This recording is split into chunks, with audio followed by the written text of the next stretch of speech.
Hello, my name is Luciana Castrillon, and this is a conversation with anyone involved with helping second language learners to read and write and do well in school. This conversation was inspired by my colleagues Mary Mesa and Antonio Diaz, who also participate in the Bilingual School Psychologist group on Facebook. And I'm very thankful to them for motivating me to share my struggles and what I have found out so far working with second language learners. I work in a highly diverse urban district. Why is reading comprehension so important? You know.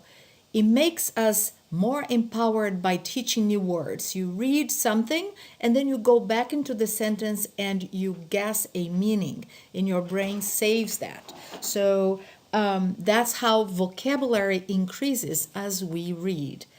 And of course, second language learners and monolingual kids also expand their vocabulary by talking to other kids and adults who also use good vocabulary. So kids who are ELL and come from underschooled families are at a great disadvantage because they are not in a cultural environment where content-specific words are used frequently. So for those students, reading comprehension is even more important. It's also important because it teaches the language that I am talking to you right now, which is academic language. I could do, in a very informal way, and actually I can't because I am reading right now. So my brain cannot do the chit-chat language. It is set up for academic language. Our students are not necessarily familiarized with the features of this language. It has a different grammatical setup and uses a lot more of our working memory. And it has also an emotional experience. If you think that academic language formats are fancy or over empowering, then you have a little bit of a harder time in school. I am a second language learner, so I'm a little intimidated. Getting better though. So that's why reading comprehension is so important, helping us with participating in class. I just saw a misspelling on confidently, so bear with me. I'm learning how to do this. And so if I understand a text, I can raise my hand. I can participate in a show and tell. I can turn and talk. I can do those things because I know what I read. If I do not, then I keep quiet, or even worse, I misbehave in class. So reading comprehension is directly related to engaged learning and decreased off-task behaviors. And the last and more important and last enduring effect of reading comprehension is that it motivates. It makes reading intrinsically motivated. So it leads to more reading. So it is a very important component of the academic experience of students, especially in the early elementary school years. Second language learners, especially the ones who come from underschooled environments, home environments, are at risk for reading comprehension because they have trouble with certain aspects of text. One is lack of familiarity with genre. So if I never heard a poetry and I read a rap station all day, I'm more familiarized with rap than I am with poetry or with descriptive narratives. Also, if I speak more BICS or basic interpersonal communication language, I am less familiarized with compound sentences, with the critical role of datics like prepositions, conjunctions, and I'm less prone to predict what comes next because I'm not as familiarized with syntactic features of written language. Vocabulary difficulties also make text unintelligible, boring, challenging, something to be avoided at all cost. Another last mentioned aspect of reading comprehension is that sometimes when kids move from learning to read to reading to learn, they are bumping into very long, low incidence, content specific words. And those students might not be exposed to explicit teaching of morphological aspects of our language. So their eyes are not going to catch the morphemes, the little parts within a word that give some hints about their meaning. So those difficulties add up to make clunky decoding skills. And that impacts fluency, that makes it reading something difficult, not motivating, and the students read less and less and less and become less aroused. We know we need the optimal arousal. Too much arousal, I'm afraid of reading. Too little arousing, I couldn't care less. So we are the maestros trying to reach the optimal arousal.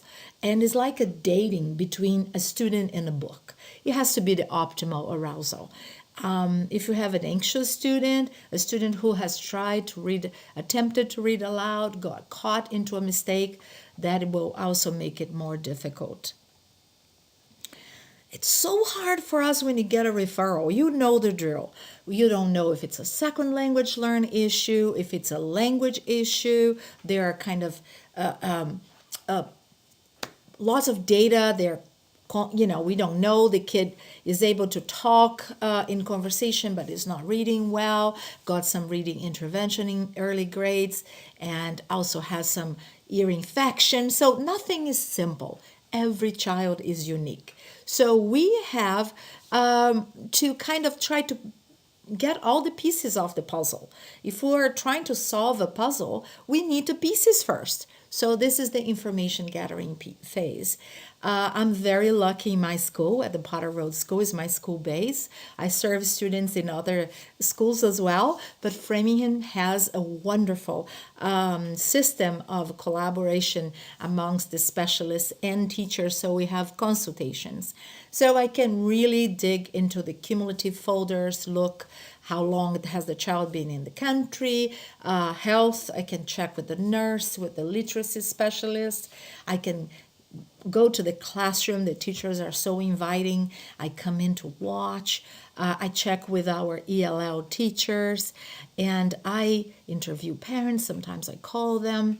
I'm learning Spanish, so I can really outreach more parents. And I do a student conference. I follow the teachings of Dr. Janusz Korczak, an important educator in our century. He wrote the Declaration of Children's Rights, and he always tells us, please, we need to involve the kid. The kid is a citizen. It needs to be taken seriously. So I do a conference with the student, and I try to dig out how they perceive reading tasks and what they would like to take out of their time with a book. And then when I have all of that, I open my diagnostic tree. I try to list everything that could go wrong, and I start thinking. Well, there are lots of vulnerabilities, and you can look at this slide later and go hand in hand. And I try to compress here what I try to do in the pre-assessment phase. So that's RTI level 2, when we're planning what to do with a student at risk. So we know that there are vulnerabilities that could be there. So vulnerabilities in decoding fluency. Just a note, I use 2 instructional passages. Some people use the DRAs or something like that, or classroom-based assessment, so you get text that is being used in class. And you can get 2 passages with similar readability, and then you're going to try to tease out those factors. Problems in fluency, so reading twice, measuring how many words per minute, and visual scanning, put on a tablet, increase size of font, change the font. Consult with the child. The child can tell you, I like this one better. Limit the number of words per line. This is also changing features. So you are decreasing demands for visual scanning. If you have a child with vocabulary trouble, the first text you're going to give, you don't do the pre-teach. The second time, give the child the opportunity to read some content-specific words for the child before the child approaches the task, and see if the comprehension improves when you give the vocabulary beforehand. If you are guessing on the lexical retrieval difficulties, word search difficulties, you can use what they call the cloze or maze technique, and there are apps for that. You take some words out of the text and you provide a word bank so the child can just fill in the blank. So you are eliminating the demands for lexical retrieval, and that is also a measure of comprehension. That's the cloze/maze strategy. If you were thinking that the child has a syntactic difficulty, like doesn't understand the grammar of written text, it's always good to start reading the sentence, the beginning of every sentence on text 2, which is the scaffolded reading with the child, and see if he or she can predict what comes next. And that is good for us to sense. If a child cannot guess what comes next, that means that he or she is not yet able to use the syntactic predictors to guess the next word. And that makes decoding even more difficult. For example, if I say, I went to the supermarket and I bought, then you know that what comes next is a noun. If a child doesn't know that for nouns, for verbs, for adverbs, then we need to work on that. Syntactical difficulties really impact reading comprehension. The other thing I can do is reciprocal reading, which is I read one sentence or two or three, and I do the who, where, when, was, with whom, and trying to get if the child is really understanding what is in that particular group of sentences. At the paragraph level, for higher grade levels, I can record what the child tell me. So pretend I didn't read that. Now you tell me what you just read. And I analyze how the child recounts. Sometimes they do, but it is spotty or incoherent, or sometimes very oral, which indicates that the child hasn't yet acquired the features of written language. I also use something developed by Doris Somers in Harvard, which is the ability to respond to text with drawings, with poems, with dance, with gestures, and that really flows. The student can show me if they understand because I'm freeing him or her from the frame of classroom, of academic stiffness. You can do whatever. Show me what you got. If a child never corrects, is impulsive, the retelling leaves out main passages, but every other lower level is proficient, is okay, I could guess that there are some executive function deficits. The other thing I can do, the passage 1, not scaffolded, not supported, versus the second one, I can see if a child, after I do an inventory of reading, I can ask them, let's read a passage about Skylanders or Pokemon and see if the arousal improves or if the child is more relaxed. Sometimes I use the language immersion, so I ask the child to dictate a high-interest text to me, and then a few days later, I ask the child to read the text that they dictated to me. So that decreases anxiety, and it creates a lot more expectation from the part of the child. So I can really tease out motivation and anxiety as factors for impacting comprehension. After I play around with this, I think I have more information to really consult to teachers. So if I see something that is listed here on the left as, oh my God, I'm freaking out. This is really difficult for me. I need to see more. I need to consult. I need to explore. I need to refer. Sensory atypicalities, off topic, excessive, like the kid wanders around and you don't know where the child has gone. Very laborious decoding. Very scattered performance, like very seriously scattered performances, and difficulties that are notorious with word language or stuttering, or something that you are finding that you need your speech and language with you on the team. Branch out and, if necessary, refer. Check with the nurse, the pediatrician. Let's move on. If there are other less significant difficulties, what we do in my school and what I like to do is to really help the teachers and inform the intervention. So what could be wrong that would grant not an immediate referral, but just take it easy, let's plan our intervention.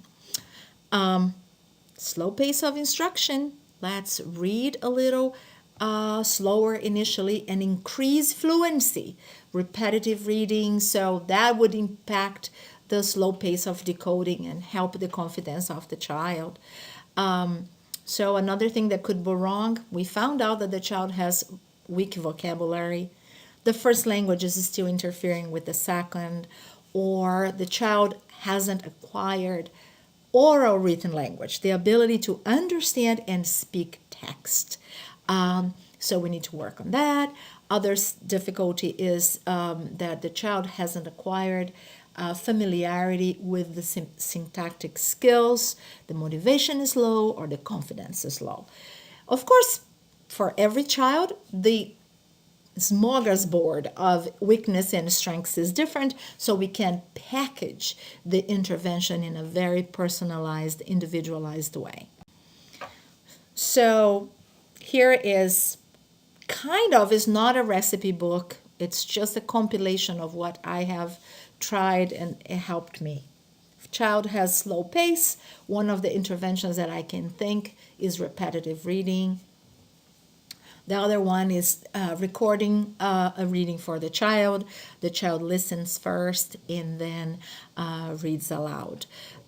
Weaknesses in vocabulary, pre-reading strategies, collections of books, because then the characters are the same, the setting is similar, so that decreases demands for vocabulary. But we also need to use other strategies to really foster vocabulary. So ask the child to watch documentaries about that theme, increase the child's exposure to audiobooks, etc.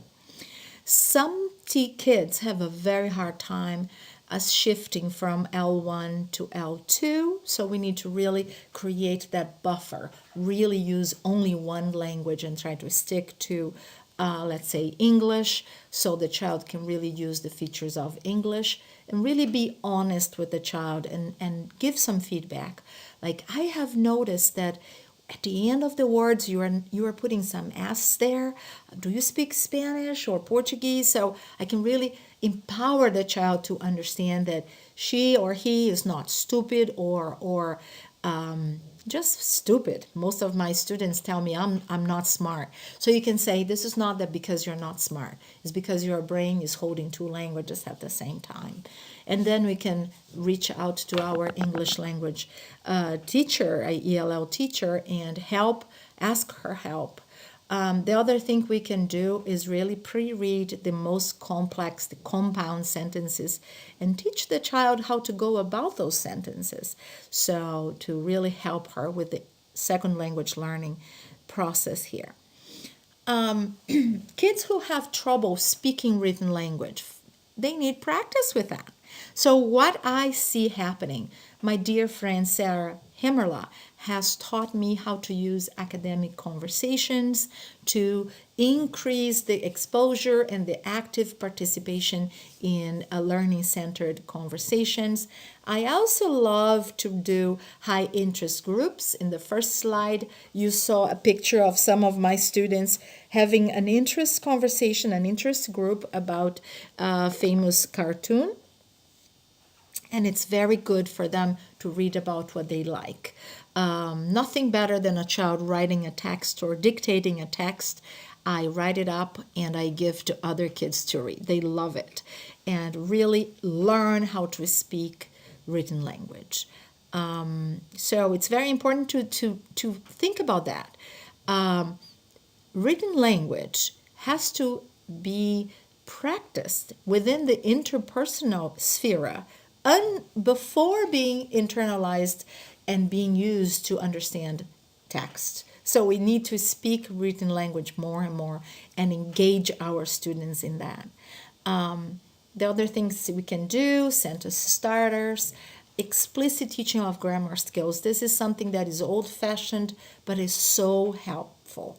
The other thing is reading collectively exemplars, so they know that they see the teacher reading aloud, they see their peers thinking aloud too, and so when they read another text with similar features, they kind of use those reading comprehension strategies. Inventory of interests of what the kids want to learn, and ongoing feedback. You can tell, well, you're reading this many words per minute, and look what happened the second time. It increased. Let's see what happens when you read yet a third time. What's going to happen and why? Are you learning that fast? So it's important to boost confidence. So that is all part of a RTI level 2 intervention during those 8 weeks where you are going to really target reading comprehension. It's good to reach to the parents too, especially parents who are having some trouble with their own academic language or who are limited English speakers. So teaching them about how to know what's going on TV, how to help their kids watch documentaries on TV, content-specific programs. If they are on Nickelodeon, they are not learning the features of written language. But if they are listening to how it's made on Science Channel, or Animal Planet or other channels, they are internalizing written language and vocabulary. So we need to work with those parents. We need to get their interests, empower them. I like to teach them how to go online to see the channels and the programs, what the kids want to do, and do a schedule of what they're going to watch on TV, and then they can swap watching documentaries for homework. They love it. The other thing is teaching parents how to go to the library. Sometimes I'm a volunteer at my local library, so my parents come in, I help them make their cards, and teaching them how to download audiobooks. It takes some technology learning curve to get us familiarized. You see, I'm learning here how to do my presentation here. And with teachers is really sharing resources. I'm not going to go about all of them, but there are lots and lots and lots of strategies that we can learn from teachers and share with teachers. Of course, you're going to keep measures of what is going on, reevaluate. We can use classroom-based close/maze assessments to do a curriculum-based assessment. We can use the school-wide evaluations that are being used or whatever the teachers are using. We don't need to add to their workload, but we can monitor and see how the student is performing in comparison with their peers. It's good also to make exciting groups where the kids are really grouped not because they are weak, but because they want to be empowered, and creating interest-based reading groups. The other thing is that kids who have trouble with reading comprehension tend to participate less. So it's very good to teach teachers Engaging read alouds where the kids are really responding to text as they listen. So when the teacher is reading aloud, this is another presentation by itself. It's really engaging for the students. And creative classroom participation. So our students who are limited in their ability to understand passages are able to participate by drawing, by moving, by doing anything that is nonverbal first, to desensitize them and increasing their courage to share their understanding. It's good to tell how we learn a second language, and whatever work we can move on and share with other kids. So I put an acronym here. We measure, we motivate, we modify the way we teach, and we monitor how it's going, and then we move on and we empower the teachers. We thank them for helping that particular students. Teachers crave feedback, and we empower the students too and say, you see, you are reading text much more difficult now, and that empowers them. Well, I made it. I was able to record this. I hope I'll be able to upload it. If you are listening to my voice, I was successful. It was frightening at first. Thank you for being with me. Change is as difficult as necessary. I need to learn how to share my thinking with others, and as I have learned how to learn from what other people put up online on books. So if you are like me, anxious, eager to learn, if you love your students and want to see them succeed, you are going to be a disruptive element in your school. You're going to make the change you want to see happening there. You are partnering with the teachers who really want to do what is right for their kids. And then this group is kind of more empowered and it can share what works. As a school psychologist, of course, we have the groups there for us. I was a little shy because I am older. I am from Brazil. You feel a little bit like a foreigner for a long time when you are an immigrant. But I am learning the joys of joining. So please join us. And Dr. Korchak used to say that all children are immigrants in the culture of the grown-ups, and we need to greet them, facilitate their experience so they can be more and more successful and happy in their journey through school. Thank you so much for being with me. If you want to see the bibliographic references that helped me prepare this presentation, or if you have any ideas, or if you just want to help create a community to solve a problem, please, please, please email me. I would love to read from you. Adios. Thank you. Gracias. Be well.